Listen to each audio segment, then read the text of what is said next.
Let's go to question number 2. This is very similar question, but a bit different in the sense that now our liquid is rotating. So let's say हमारा mid में this is rotating with an angular velocity of omega, correct? So हमारा liquid अब rotate कर रहा है. अब अगर कोई बोले कि find the pressure, so this is pressure over here is P ATM, right? P ATM है, तो यहाँ का प्रेशर P ATM है, यहाँ का प्रेशर P ATM है. अब अगर कोई आपको बोले कि कोई भी रैंडम पॉइंट यहाँ पर प्रेशर बताओ, कितना प्रेशर होगा? प्रेशर निकालने के लिए क्या करना पड़ेगा? You need to calculate the pressure gradient. और प्रेशर ग्रेडियंट निकालने के लिए क्या करना पड़ता है? You need to find the external forces, right? So इसको हम क्या करेंगे? Let's draw some cylinders. Cylinder बनाते हैं, फ्लूइड एलिमेंट्स लगाते हैं, you will very clearly see how do we calculate the pressures, right? So let me have a very small fluid element in this direction. So let's यहाँ से r distance पर let's draw a cylinder, a small cylinder जिसकी length क्या है? dr, right? तो मैंने r दूरी पर एक छोटा सा सिलेंडर बनाया जिसकी लेंथ है dr. इसको बड़ा करते हैं, इसको यहाँ पर लाते हैं, इसको बड़ा करते हैं और इसके फ्री बॉडी डायग्राम बनाते हैं. अब फ्री बॉडी डायग्राम बनाने के लिए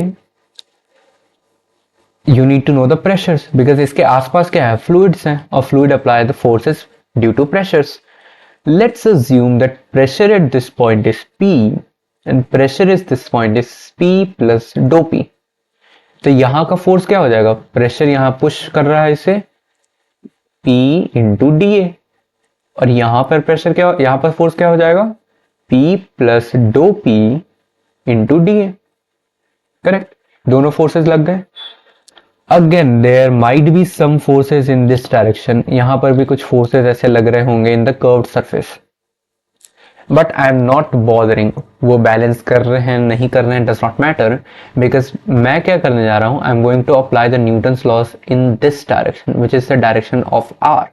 सो R की डायरेक्शन में हम न्यूटन्स लॉस लगाएंगे, correct? So this was all the normal forces. Normal forces लगा लिया हमने. mg भी एक्ट करेगा. Where is mg acting? mg is acting downwards, so this is dmg.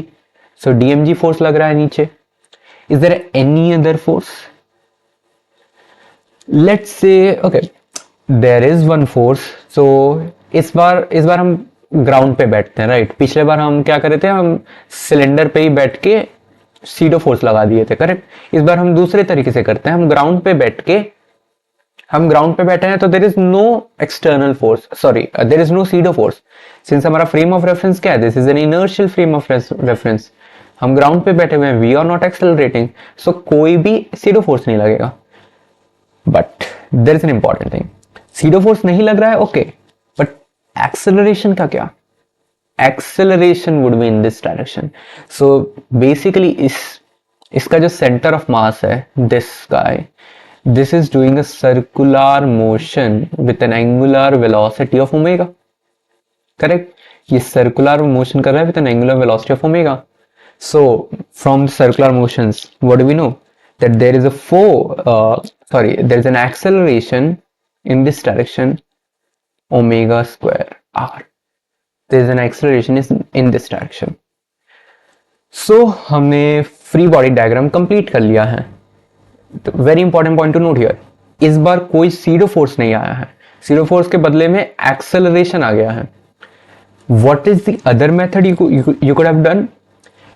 ये जो बंदा यहाँ ग्राउंड पे बैठा हुआ है उसे सिलेंडर पे बैठाओ, तो वो जब सिलेंडर पे बैठेगा, so that's now a non inertial frame, तो उसके वजह से एक सीडो फोर्स आएगा इन दी ऑपोजिट डायरेक्शन. यहां पर सीडो फोर्स आता और तब एक्सेलरेशन जीरो हो जाता. So there is kind of a trade-off between acceleration and pseudo force. या तो acceleration डालो free body diagram में या तो pseudo force डालो free body diagram में. Do not confuse. दोनों free body diagram में नहीं होंगे, क्योंकि अगर आप acceleration दिखा रहे हो, this is acceleration with respect to someone who is sitting on the ground. और ground के respect में there won't be any pseudo force because that's an inertial frame. अगर आप उस कंटेनर के रिस्पेक्ट में देख रहे हो, now there won't be any acceleration, because खुद के रिस्पेक्ट में तो वो तो जीरो है, एक्सेलरेशन उसको जीरो हो जाएगा, तो ये एक्सेलरेशन का कंपोनेंट हट जाएगा. But it's a non inertial frame, तो तब एक सीडो फोर्स का कंपोनेंट आ जाएगा इन दी ऑपोजिट डायरेक्शन। ठीक है, so do not confuse with this. Now let's apply the Newton's laws in this direction. Newton's laws लगाएंगे इस डायरेक्शन में, so net force equals to M A, so net force equals to P plus d P into D A minus P into D A, this is equals to M A, m into a, omega square r. So see, PDA, PA gonna gets cancel out. So okay, what am I going to get? So this would be dou p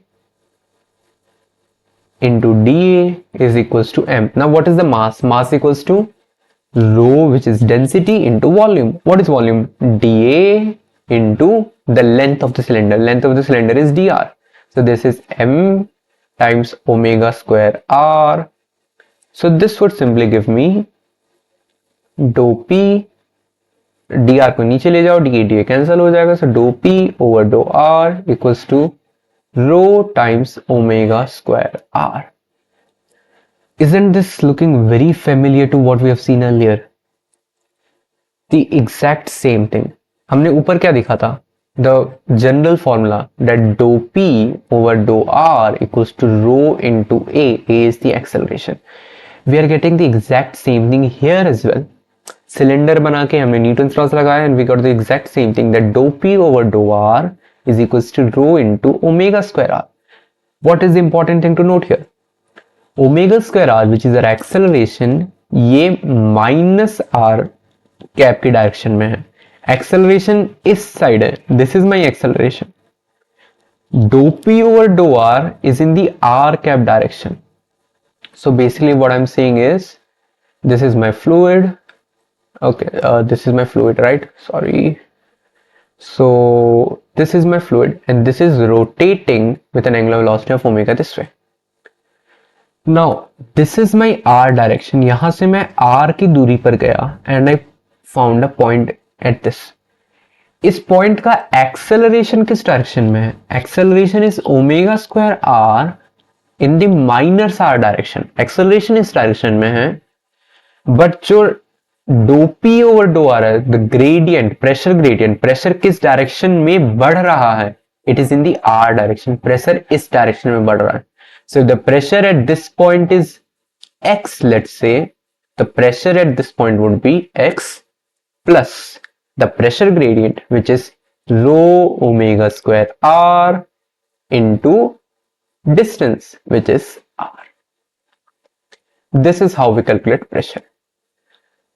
तो ये तो cylinder बना के we applied the Newton's laws and we got the exact same stuffs. याद करने के लिए what's the trick? The trick is simply just find the acceleration और apply the general formula. आपको बार बार सिलेंडर बना के न्यूटन्स लॉस लगाने की जरूरत नहीं है. Trick is simple. This is my container. This is my container and there is fluid inside the container and fluid is rotating with omega, right? So अगर आप r डायरेक्शन में देख रहे हो तो आप जानते हो कि वो जो एलिमेंट है, that element is accelerating with acceleration omega square r. और acceleration किस डायरेक्शन में? Acceleration is centripetal. Acceleration is towards the center, right? So there would be a pressure gradient away from the center. There would be a pressure gradient in this direction, which is dou p over dou r is equals to rho omega square r. Now a point to note here is pressure gradient dou p over dou r is not constant. Pressure gradient यहाँ constant नहीं है. अभी तक हम जो भी देखे थे वहां प्रेशर ग्रेडियंट कांस्टेंट था. यहाँ pressure gradient is a function of R. मतलब आप जैसे जैसे दूर जाते जा रहे हो वैसे वैसे प्रेशर ग्रेडियंट भी बढ़ते जा रहा है. Try to understand it. ऊपर प्रेशर ग्रेडियंट कांस्टेंट था, यहाँ प्रेशर ग्रेडियंट भी बढ़ते जा रहे हैं. What is the reason? The reason is simple, because acceleration is also a function of R. Acceleration भी तो आर का फंक्शन है और प्रेशर ग्रेडियंट क्या होता है? रो इनटू ए. सो चूंकि एक्सेलरेशन आर का फंक्शन है, प्रेशर ग्रेडियंट भी आर का फंक्शन है, pressure is also increasing as you are going more away from the centre. Okay, fine. So this is how we calculate the pressure gradient in a rotating fluid. So you can now go and attempt any question of rotating fluid.